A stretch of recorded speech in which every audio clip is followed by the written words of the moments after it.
Nesse vídeo a gente vai continuar falando de como que a gente prova a validade de um argumento. Então, uma coisa que a gente tinha lá alguns critérios, né, de passos, na verdade, critérios que a gente poderia usar para provar a validade, e um deles a gente ainda não falou, que é o teorema da dedução.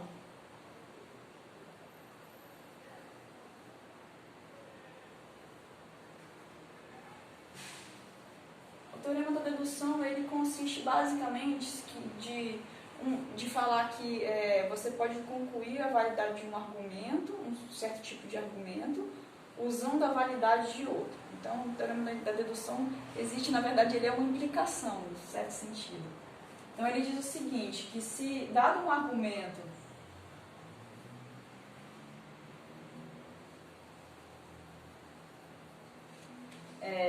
vamos supor assim, você tem lá um argumento com várias premissas, A1 e A2, e sei lá, AN menos uma premissas, e a conclusão desse argumento é uma condicional. Isso aqui seriam as premissas, tudo isso, então B implica C. Então, a minha conclusão ela não é uma proposição simples, ela é uma condicional. Então, você pode colocar assim. Vou colocar assim, eu considere o argumento. Fica melhor na escrita.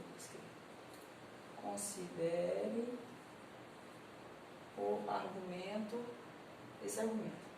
Então, vamos lá. Qual é a ideia do teorema? Se a proposição C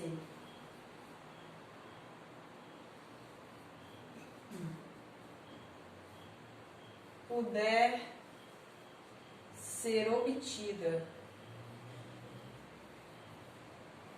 através das premissas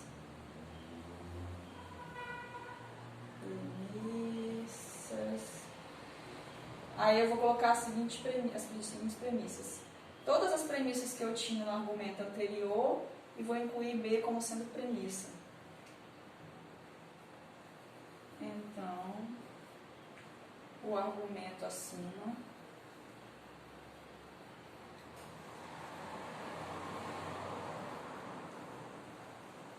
então, o teorema ele diz o seguinte: se você tem esse argumento aqui, eu vou escrever na ordem que o teorema está dizendo.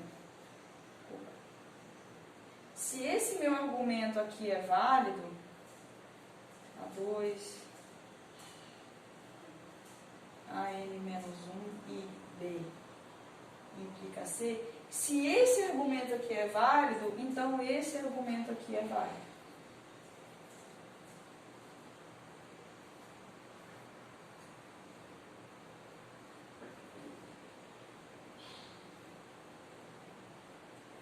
Tá? Então, o teorema, a ideia do teorema é, quando a gente quiser provar a validade desse argumento, a gente pode substituir esse argumento de baixo pelo de cima e provar a validade do de cima.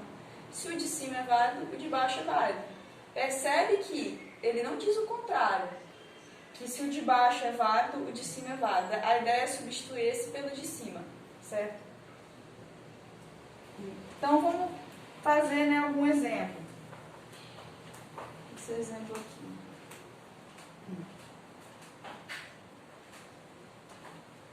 Vou passar aqui já na forma, um argumento da forma formal mesmo dele, sem dizer frases. Suponha esse argumento aqui.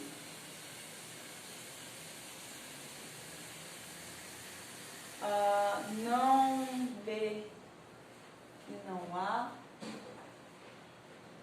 3B, 4, portanto, B implica C.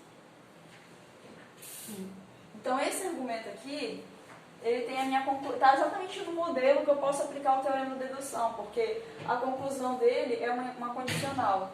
Então, em vez de eu pegar e tentar chegar na validade dele da forma direta que a gente já viu, eu vou tentar chegar usando o teorema da dedução. Então, eu vou passar para outro argumento, que seria esse aqui. A e B implica C, 2 não D e não A, 3D. E agora eu vou colocar mais uma premissa D e eu quero concluir C. Então aqui eu vou fazer conta nesse daqui. Vou copiar ele aqui embaixo.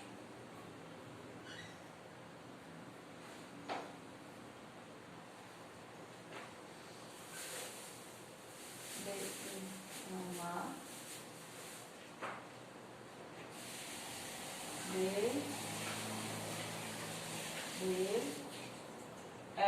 Vou deixar minha conclusão aqui, que é C. E aí eu vou acrescentar, vou acrescentando premissas aqui e vou querer concluir C. Agora eu vou agir da forma que a gente já fazia nos exemplos anteriores. Então, se A... primeiro eu vou reescrever, eu posso reescrever isso aqui, né?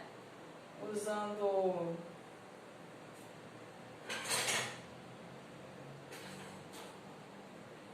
Só quero citar certinho. É Morgan mesmo, Lei de Morgan. Eu confundo Lei de Morgan com a modus ponens. Mas esse daqui, Lei de Morgan. Então eu vou usar, vou acrescentar aqui 4, 5, 6. Isso aqui é não B ou não A. Só para ser bem formal, eu vou deixar um não A. Então é Morgan em 2. Aqui, eu posso já vir colocar o... Eu vou colocar assim, ó. Não B e A. Morgan em 2 e dupla negação em 6. Então, eu apliquei Morgan e depois eu já apliquei a dupla negação para sumir com não A. Só para evitar mais uma linha. Então, aqui 7...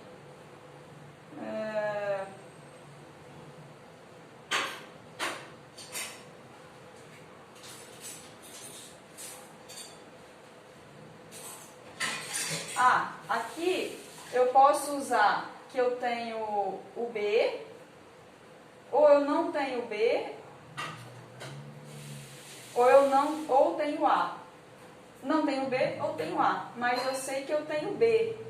Então eu vou dizer assim, ó. Eu vou usar que eu tenho A. Como que eu concluí que eu tenho A? Eu vou usar... qual é o nome da proposição? Ela diz... Eu tenho isso ou eu tenho isso, mas eu sei que eu não tenho isso. Por que eu não tenho isso? Porque eu tenho B. Então eu não posso ter não B. Então eu tenho A. Essa daqui seria usar a dupla negação. Simplificação, né?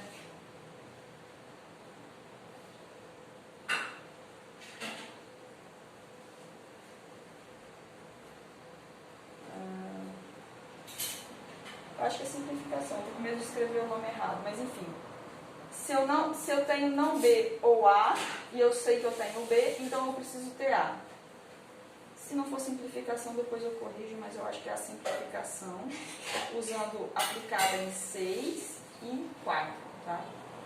Eu uso a minha informação da 4 junto com a informação da 6 e eu obtenho A. Se eu tenho A, agora sim, ó, eu tenho A, e eu tenho D, então 8. Eu tenho A e D. Isso aqui é conjunção? Conjunção não. Como é que é? É conjunção sim, não. Adição, conjunção, tanto faz. Então é a conjunção aplicada em 7 e 3. 7 e 3 conjunção. Agora eu vou pegar se isso implica isso e eu tenho isso, modus ponens, eu tenho C. Então, 9, eu obtenho que eu tenho C, aplicando modus ponens em 1 e 8. Então, pronto. Então, pelo teorema da dedução, eu tenho a validade do meu argumento inicial, certo? Então, o teorema da dedução é mais uma forma da gente provar a validade de forma direta. A gente ainda está falando de validade de forma direta. Lembra que eu falei que tinha forma indireta, forma direta. A tabela também é uma forma direta, um pouco mais complicada, mas mais trabalhosa só. Você tem a ideia da forma direta é você pegar o argumento e ir fazendo continhas em cima dele, né? Continhas entre aspas. Nesse caso a gente mudou o argumento para outro, mas é uma forma direta. Qual seria a forma indireta? A forma indireta é o que vocês já devem ter ouvido falar aí, de prova por contradição ou prova por absurdo. Existe uma diferença entre prova por contradição e prova por absurdo. E isso que a gente vai ver aqui é a prova por contradição. Eu vou comentar o que seria uma prova por absurdo, mas ela não vai estar no nosso contexto agora. Elas são bem parecidas, elas confundem, mas a ideia é a natureza da informação que a gente tem, e difere de uma para outra. Então, a prova indireta de validade.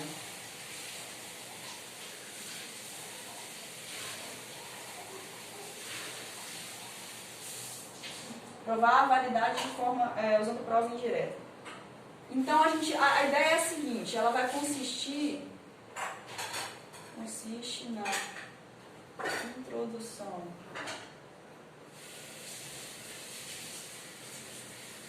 de uma nova premissa. E que premissa é essa? Ela é a negação da conclusão.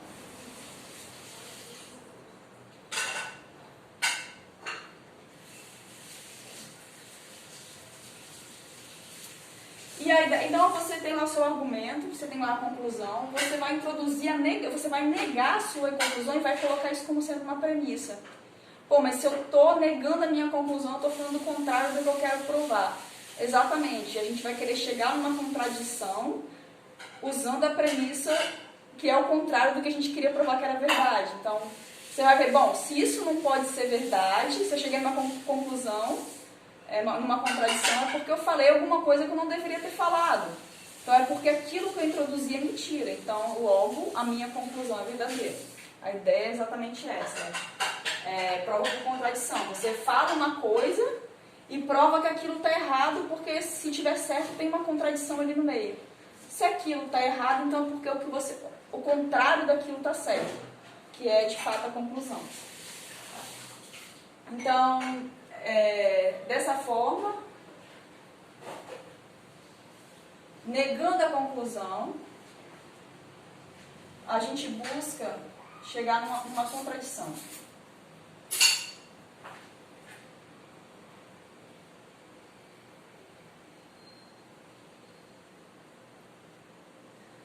E assim a gente vai concluir que a conclusão é verdadeira.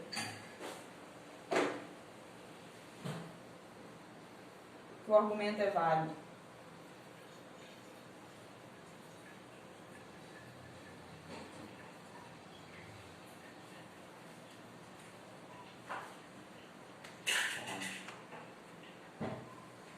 Então vamos fazer um exemplo disso.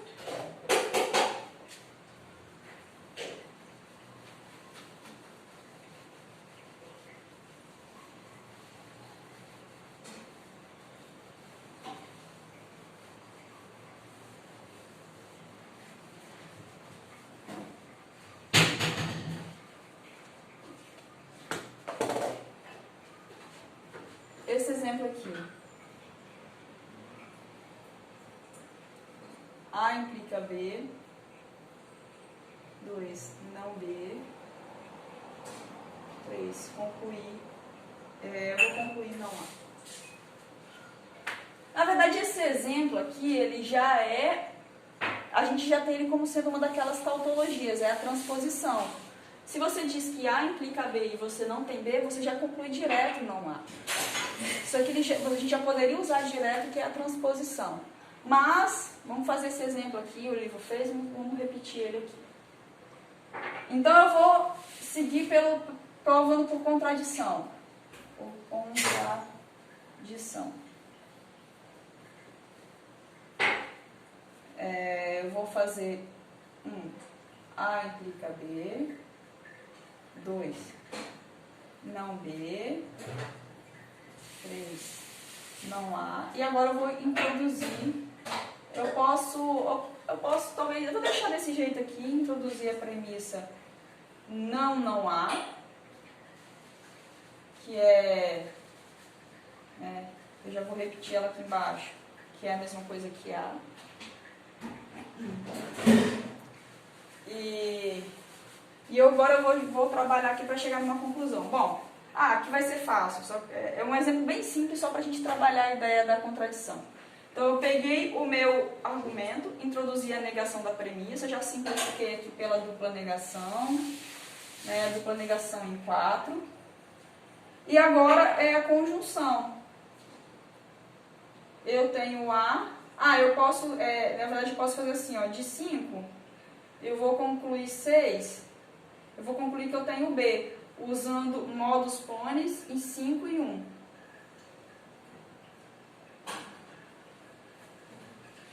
Então eu tenho B. Agora conjunção, 7, eu tenho B, você pode vir escrever isso aqui, que eu tenho B e não B. Usando 7 e 2. Conjunção. Isso aqui é uma contradição. Isso aqui é impossível, eu não posso, isso é uma contradição. Então, é porque o meu argumento não A não pode... O meu argumento A, que é o não A, que eu introduzi, não pode acontecer. Se eu disse o seguinte, se isso aqui não... A ideia é a seguinte, você tem esse argumento. Bom, se esse argumento não fosse válido, é porque em algum momento eu teria a negação disso. Isso aqui seria falso. Então, é porque em algum momento isso aqui aconteceria. Mas sempre que isso aqui acontecer, eu vou ter uma contradição. Então, isso nunca pode acontecer. Portanto, isso sempre acontece. E dessa forma, esse argumento é válido. Então, por contradição, essa daqui é a minha contradição.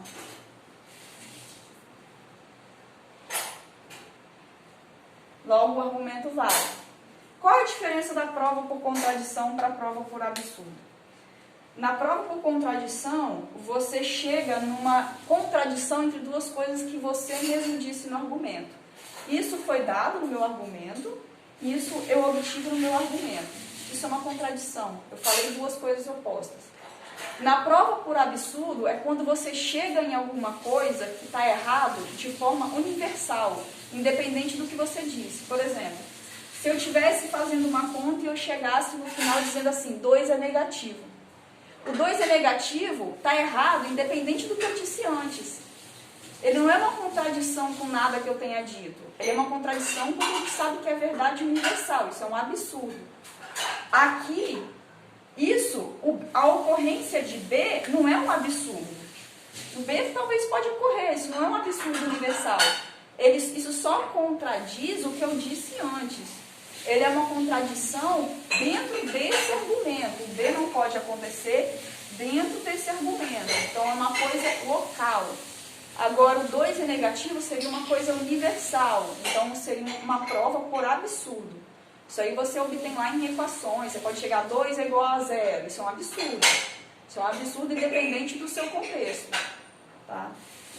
Então, depois a gente vai continuar falando da prova. A gente viu até agora a prova de validade de argumento. O próximo passo é estudar como que a gente verifica prova que o argumento é inválido.